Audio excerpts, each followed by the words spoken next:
So I think I've heard of full-time FT, part-time PT, so maybe OT means overtime.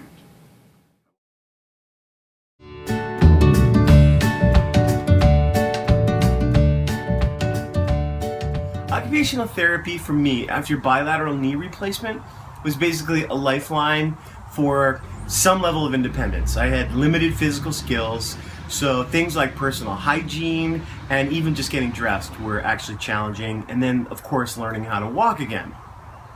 So the first 48 hours is really a lot of dependence, and then as you begin to recover, this notion of converting newfound and recovered skills back into life skills is the bridge that occupational therapy helped me cross so that I could become independent and get home as quickly as possible. Therapist from Israel. OT for me is to help make change in people's life. I love the diversity in our profession and the fact that we can affect society as well.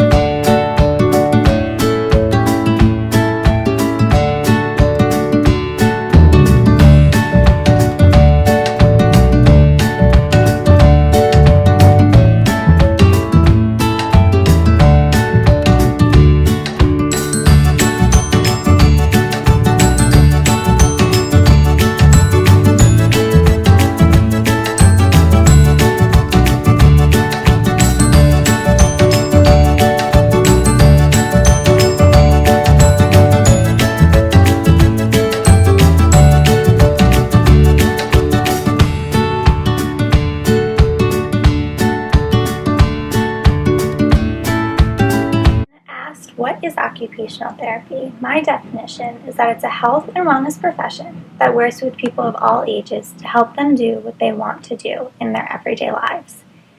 This can still be confusing to people because it's such a broad and vague definition, but I feel that it's important to explain that OT is broad and can be helpful in many different settings across the lifespan.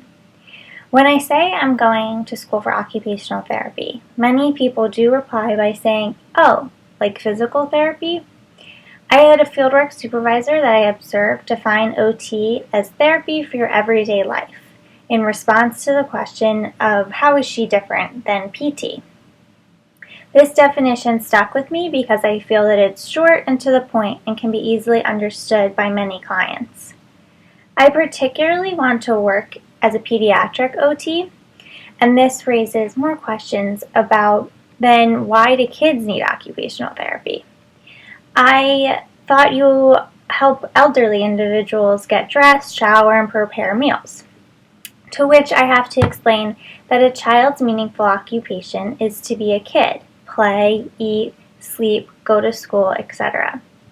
These are all important aspects of a child's life where an OT may intervene and help the child's development.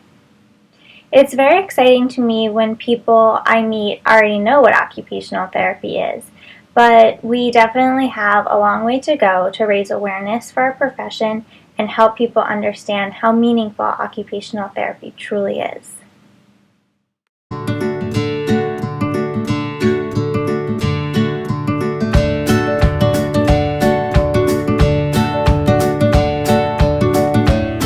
From the speech-language pathology perspective, an occupational therapist, an OT, is somebody who works with patients to get them back to their prior level before whatever had occurred to them.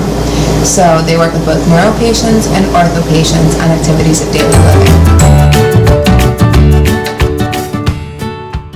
When I think of occupational therapy, my mind goes to professional collaboration. I work in a hospital setting and in a rehab unit specifically, and I've had to collaborate with many occupational therapists over the years. Some of the patients that we see have had brain injuries, they've had a stroke, a spinal cord injury, they've had a new medical condition diagnosed or a worsening of a previous medical condition they've already had, or they're there for an elective surgery, any number of things. And the occupational therapist is responsible primarily for returning them to their level of function as it pertains to activities of daily living. Occupational therapists work with a variety of people in a variety of different settings, like healthcare settings, schools, and in the community. We are unique because we focus our interventions on the activities that each individual client wants and needs to do in their life.